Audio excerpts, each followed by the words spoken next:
bem-vindo ao canal. Eu sou a Francis Loyola. Hoje o papo vai ser sem curva. Eu vou estar com um convidado aqui mais que especial, com um compositor e músico. Ele vai estar falando sobre a síndrome Marfan. É uma síndrome muito rara. Se você ainda não for inscrito, aproveite e se inscreva, deixe o seu like e compartilhe com seus amigos. Então vamos começar agora o nosso papo sem curva aqui. Você quer se apresentar, Gustavo?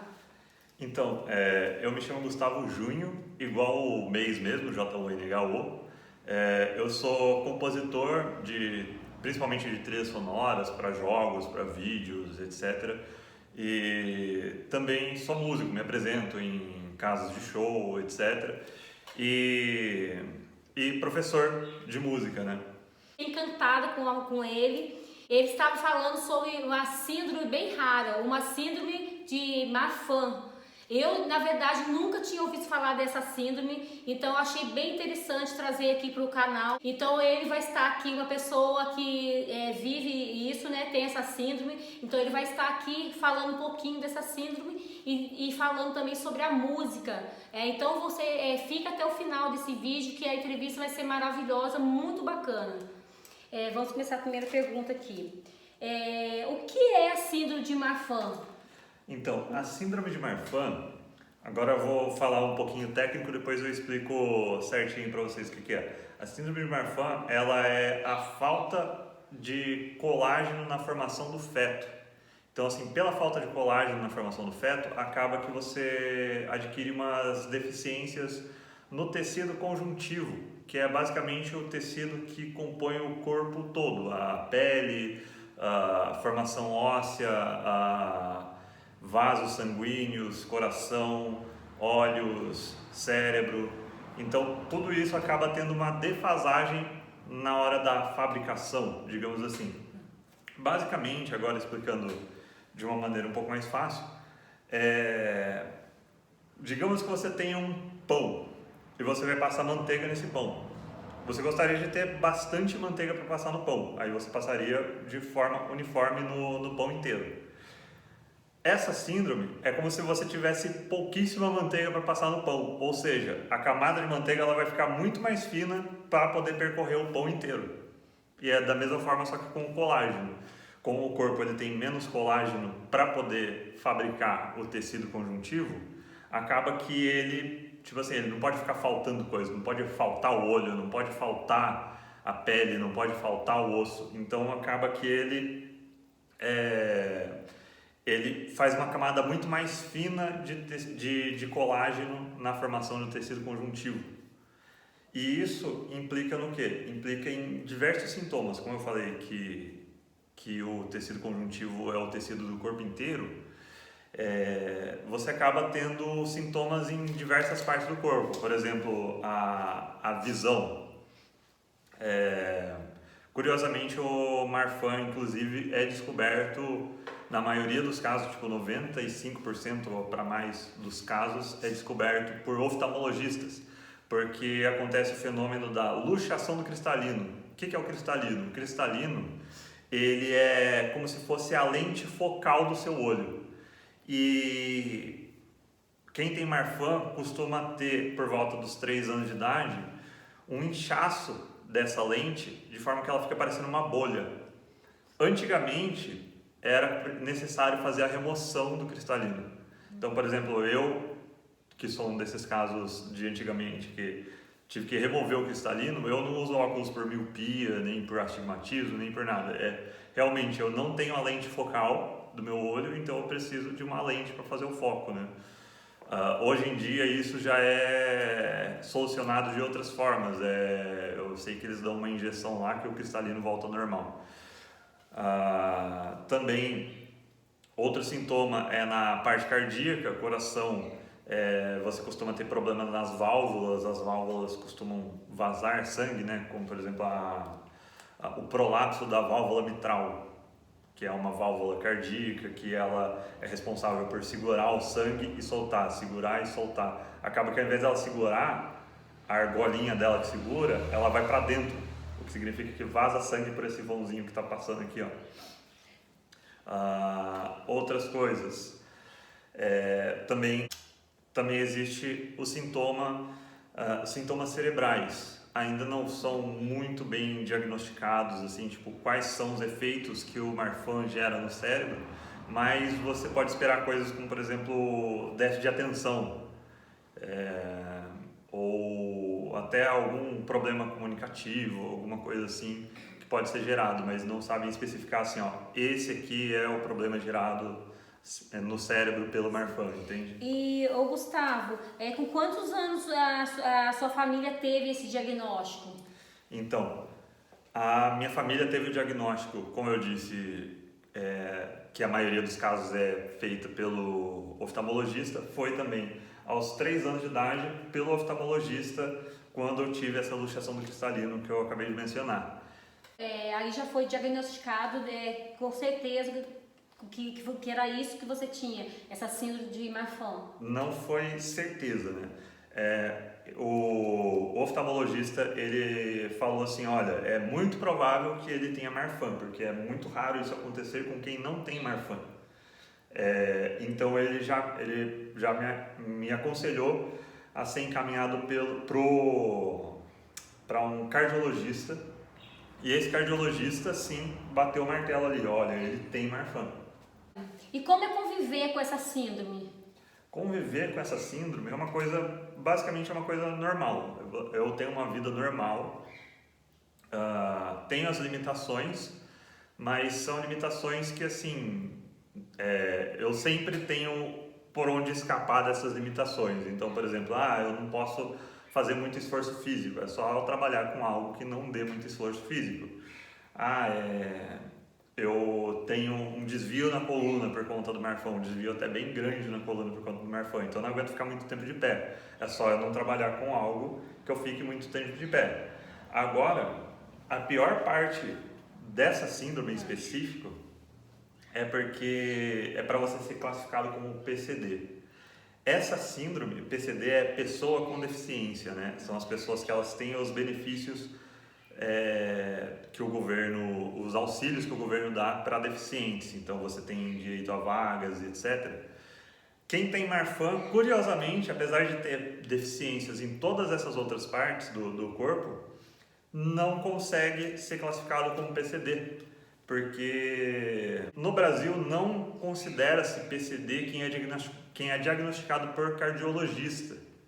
E o Marfan é diagnosticado por cardiologista, então eu tenho deficiência visual, eu tenho uma visão muito baixa, eu tenho limitação na coluna, sou proibido de fazer esforço, mas eu não sou considerado PCD, então eu não posso entrar numa vaga de deficiência. Em qual momento de sua vida você teve a consciência que teria que fazer algo por você mesmo para que pudesse se sentir melhor e reverter o quadro que tinha no momento? E fazer a diferença como faz hoje para você e para muitas pessoas. Eu sei que você faz diferença para muitas pessoas.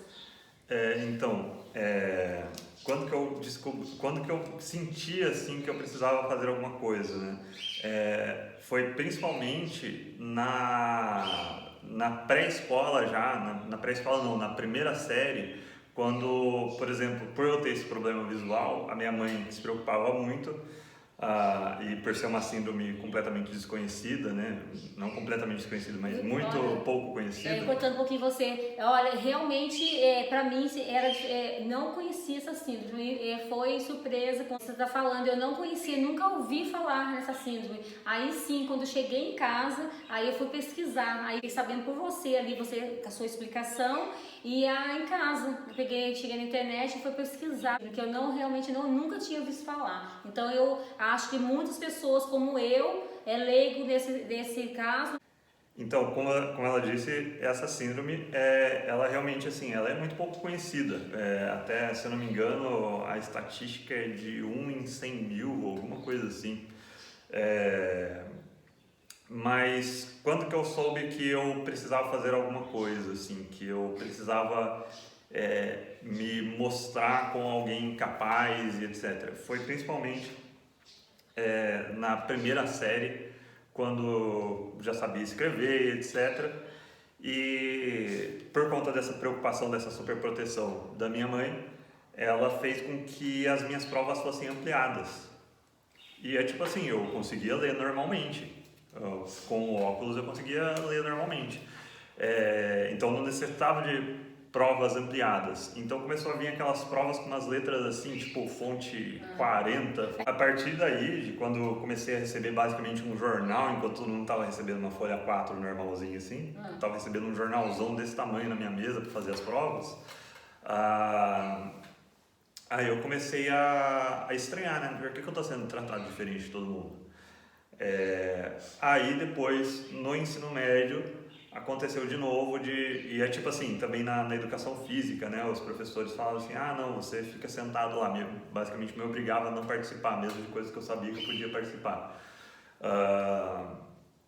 Então, assim, e no ensino médio, quando eu tinha 15 anos, a diretora da escola, que eu estudei numa ITEC, né, daqui da cidade, e a diretora da escola, ela ia fazer a Semana Paulo Freire, que é uma semana que acontece na ITEC, que é onde cada curso é responsabilizado por fazer uma barraquinha ensinando alguma coisa sobre aquele curso, né, de inclusão social. Essa barraca de inclusão social, esse stand, né, ia ter diversos deficientes, diversas pessoas com deficiência, né, que é o termo utilizado hoje em dia, fazendo palestras e essas coisas. E na época eu ainda não era muito bem humorado assim com esse tema. Então assim, porque aí a diretora me convidou a fazer parte desse stand. E eu fiquei assim, poxa, mas eu não sou uma pessoa com deficiência, eu vivo normal e tal, eu não consigo fazer algumas coisas, mas eu consigo, por exemplo, eu sou músico eu consigo ser com louvor até. Voltando então na pergunta, né, sobre quando que eu descobri que eu deveria fazer alguma coisa, etc.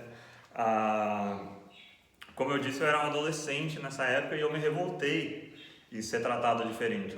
Porque adolescentes se revoltam mesmo, adolescentes... O normal já é, adolescente já virado nos 30 já, né? Sim. Como eu tenho 3 filhos, eu passei pela adolescência dos meus filhos, eu sei como é que é. Já é revoltado com tudo, a gente tá errado, então eu imagino como é que deve ter sido. Então, já tem esse negócio de o mundo não me entende, essas coisas. Agora você imagina um adolescente com deficiência quando é tratado diferente das outras pessoas. Quando é tratado como incapaz, por exemplo. Então, assim, a revolta acontecia mesmo. E isso me gerou, inclusive, depressão. Eu tive depressão dos 15 aos 22, mais ou menos. Não vou entrar muito nesse detalhe, mas que não é o intuito do vídeo. Mas eu lidei com essa depressão até eu mudar a minha visão do mundo, entende?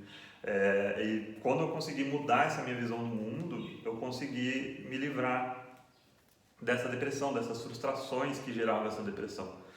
E então, assim, nessa época, eu fui vendo assim que eu tinha que mostrar muito que eu era capaz, eu tinha que, olha só, eu sou capaz, eu faço isso, eu faço aquilo. Aí acabava que eu fazia até coisas que eu não poderia. Por exemplo, teve uma vez que eu fiz uma caminhada de mais de 5 horas, assim, e eu não podia, simplesmente não podia, mas não, eu vou até tal lugar, até outro lugar, até outro lugar, até outro lugar. E quando eu vi, eu tava 5 horas andando. Nossa. Eu não podia. Hoje em dia, eu sei que eu não consigo fazer esse tipo de coisa. Hoje você tem a consciência do que você pode e não pode fazer, no caso. Sim, então isso aqui é tanto para quem lida com pessoas com deficiência, quanto para quem tem alguma deficiência. Você é capaz de fazer muitas coisas e você tem suas limitações. Você tem que aceitar suas limitações e as pessoas não podem impor limitações novas a você. Você sabe o que você pode fazer, o que você não pode fazer. Você sabe o que te faz bem e o que não faz. E assim como as pessoas que lidam com pessoas com deficiência, pergunta para essa pessoa, você consegue fazer isso? Mas não pergunta assim, pejorativamente. Então o Papo Sem Cuba foi esse de hoje. Não esquecendo que vai ter a segunda parte, a continuação desse vídeo. E se você não for inscrito, aproveite e se inscrever para poder assistir a segunda parte. Que Deus te abençoe, fique com Deus e até o próximo vídeo.